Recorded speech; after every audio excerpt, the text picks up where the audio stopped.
Are you tired of anxiety symptoms running the show in your life? Like, do you long to reduce this anxiousness, but try to avoid it or push it away or just hope it'll leave? And would you just love some relief from this emotional stress already? I get it. I have also dealt with anxiety and panic attacks. And today I want to give you 3 tips that really do help anxiety to loosen its grip. Do you love God but still feel anxious or overwhelmed? Have people or experiences shaken your ability to trust? Have you tried to pray harder, push through, or think differently, but still feel stuck? Would you like to finally be able to calm your mind and emotions? I've been there. I struggled for years with anxiety, intrusive thoughts, and feeling like I was failing spiritually when I wasn't actually at fault at all. I was simply experiencing the effects of trauma in my nervous system.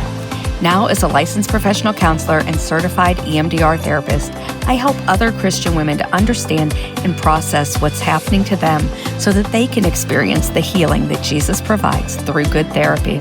That can be a miracle too. Welcome to Trauma Healing for Christian Women. I'm Michelle Croyle, and I'm here to tell you that you're not failing, you're wounded, and wounds can heal. So grab your favorite beverage, a notebook and pen, and take a deep, relaxing breath because you're about to be refreshed. Let's get started.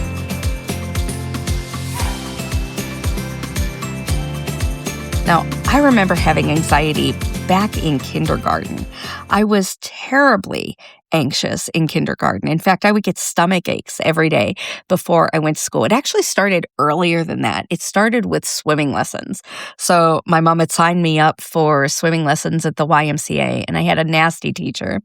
And my stomach just would be tied in knots anytime I would go. Now, of course, my mom didn't know she was a nasty teacher, but I did, and my stomach felt like it.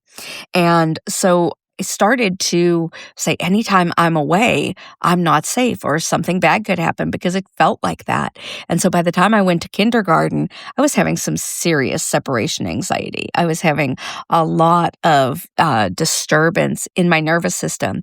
But, parents typically don't think like that about their kids because, it's a kid. They just don't want to go to school. And I think people thought, well, she's just one of those kids that cries before they get dropped off, and then they're fine once the family leaves and they'll be okay. But for me, I think it was deeper.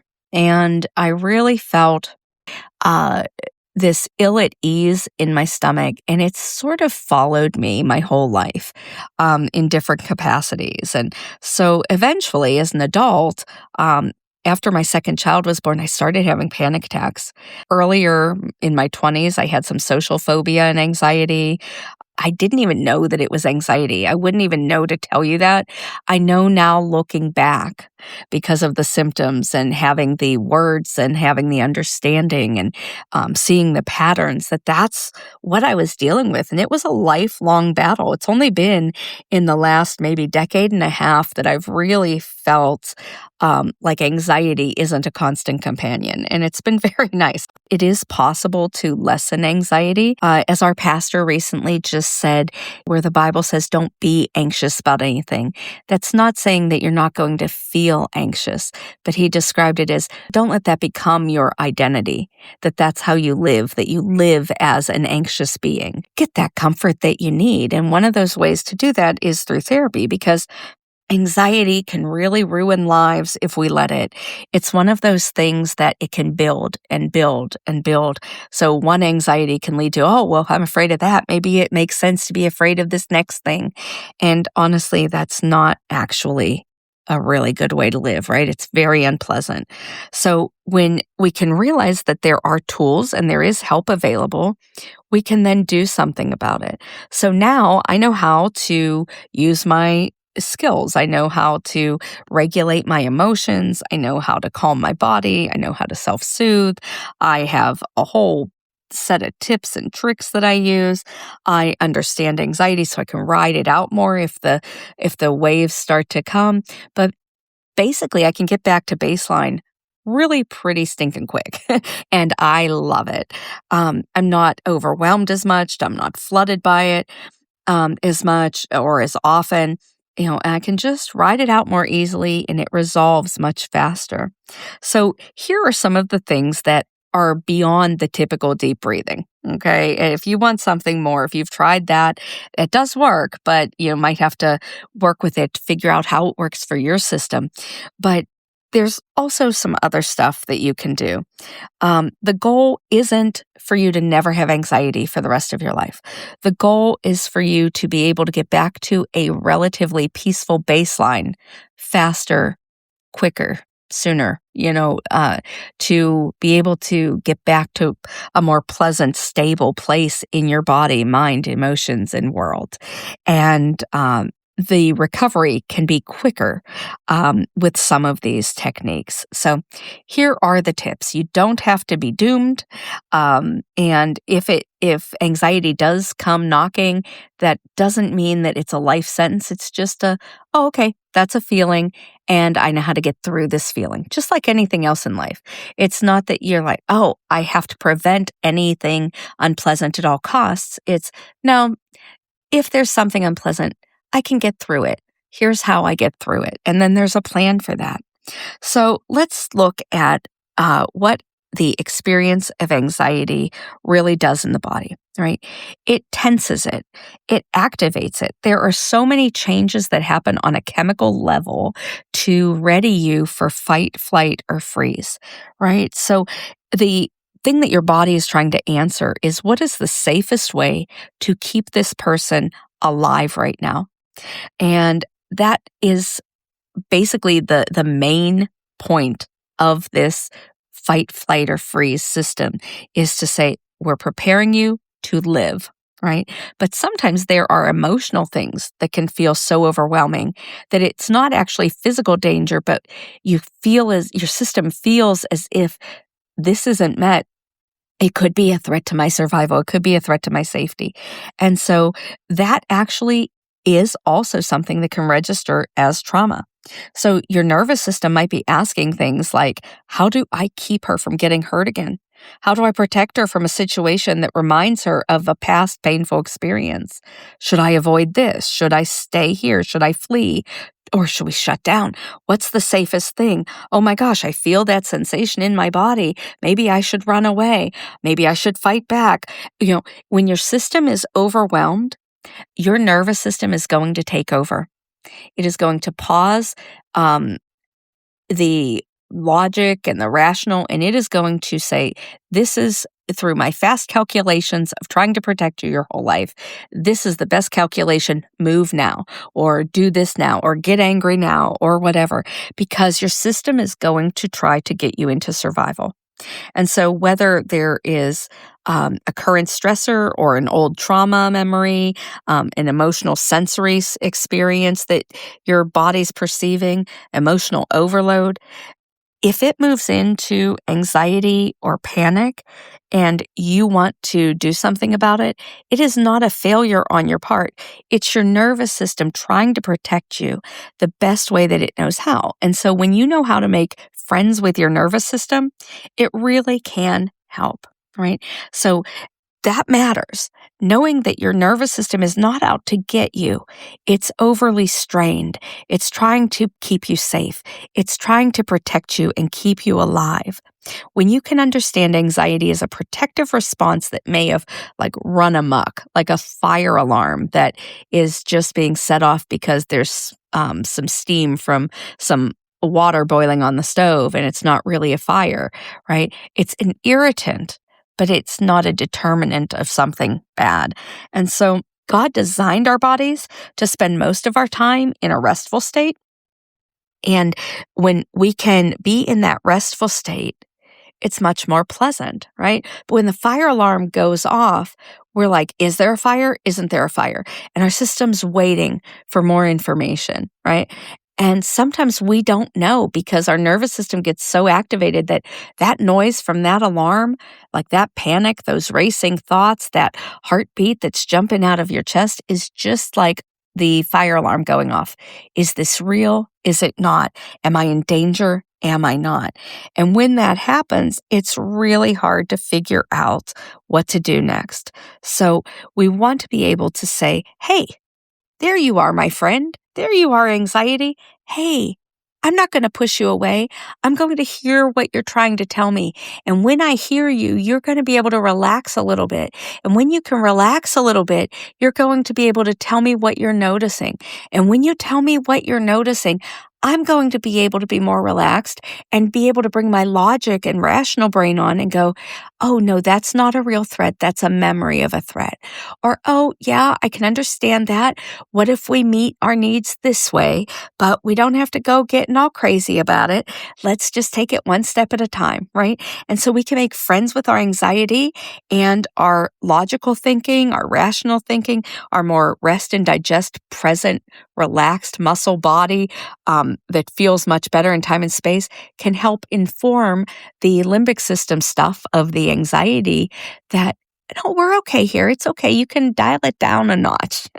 And so then we can notice that, oh, we have tools. We can manage this. And so that's the first thing that I want you to notice is what is coming up.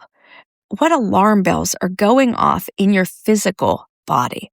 Your physical body may be holding tension, tightness, or disturbance right now, or whenever you feel anxiety. And when you can learn the tip of paying attention to your nervous system through what your body is doing. Remember I said that all of these chemical changes ready you for survival, right? Fight, flight, or freeze. And so to prepare you for that, these hormone changes happen in your body. The blood flow diverts to different parts of the body. And so your muscles might ready themselves to do something, to take action in some way. And so noticing where your body is holding tightness or tension from head to toe is the first thing you can do. When you notice that and you scan it, you can say, hey, body, I notice that there's tightness in your shoulders right now. There's no real threat here. I'd like to still stay on guard. We're going to still stay on guard, but let's just relax that muscle right there. And to relax your muscles, you might actually need to tighten them a little bit, hold that tightness a little bit, and relax it like a progressive muscle relaxation.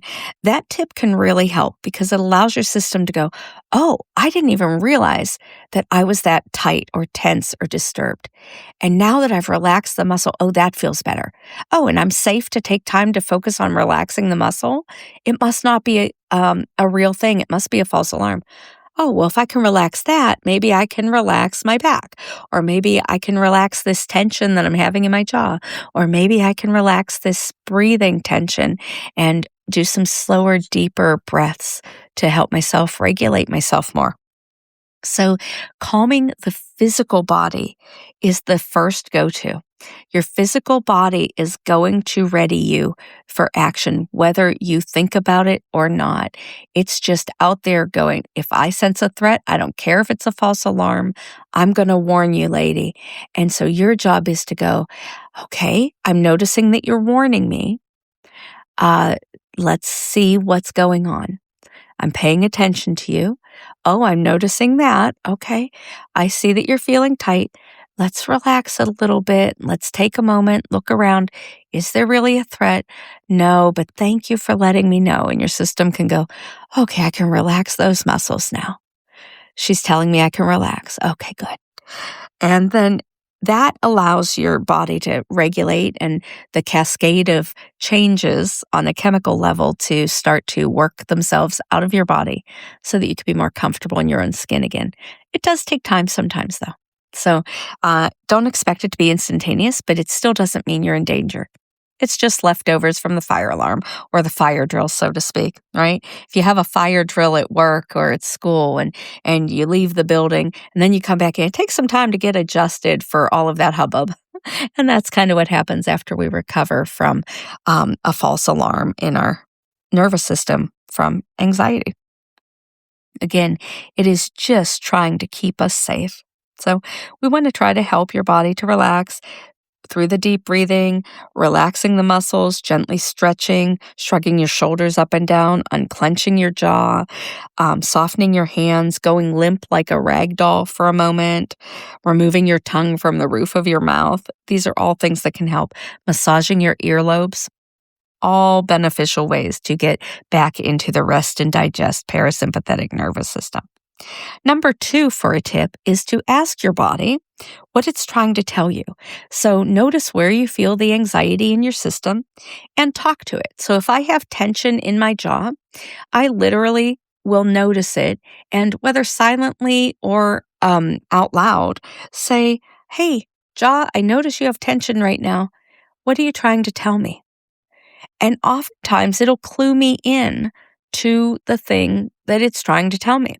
Oh, I'm clenched right now because I'm afraid this person's going to yell at me, or because I'm not sure I'm going to have this report in by deadline, or whatever it is. And as I pay attention to it, I can say, I know. I think we can get it in by deadline. I understand why you're tight. And then you comfort it. I know that that is scary, that we might not have it in on deadline, or it doesn't feel so good when we're afraid they're going to be mad at us for something. And that's understandable.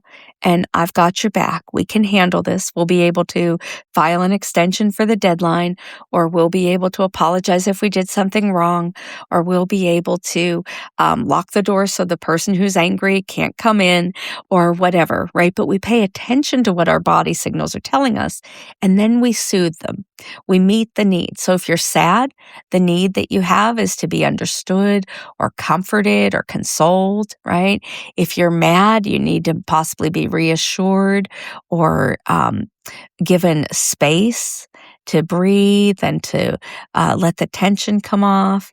If you're jealous, what you need is to be made aware that, you know, you have more than you need and you're no less than, and it's okay that other people can have good things. That doesn't take away from you, right? Whatever the reassurance is, when you pay attention to what's happening in your nervous system, you can talk with it and interact with it.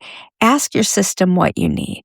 Ask what it's trying to tell you, and then be able to give it that comfort, that soothing, that problem solving that it needs. But it starts by relaxing the body so that that rational thought, that comfort, that compassion from the other part of your brain can actually come in and communicate there. And that can help to relax the anxiety that's going on and help your system more. And then another thing that can really help is to kind of look at your system as a whole. If you're physically feeling anxious, if your body's tensing, if you're noticing that it's trying to give you symptoms, to be able to notice it as a whole and say, hey, I'm going to take a time out for you.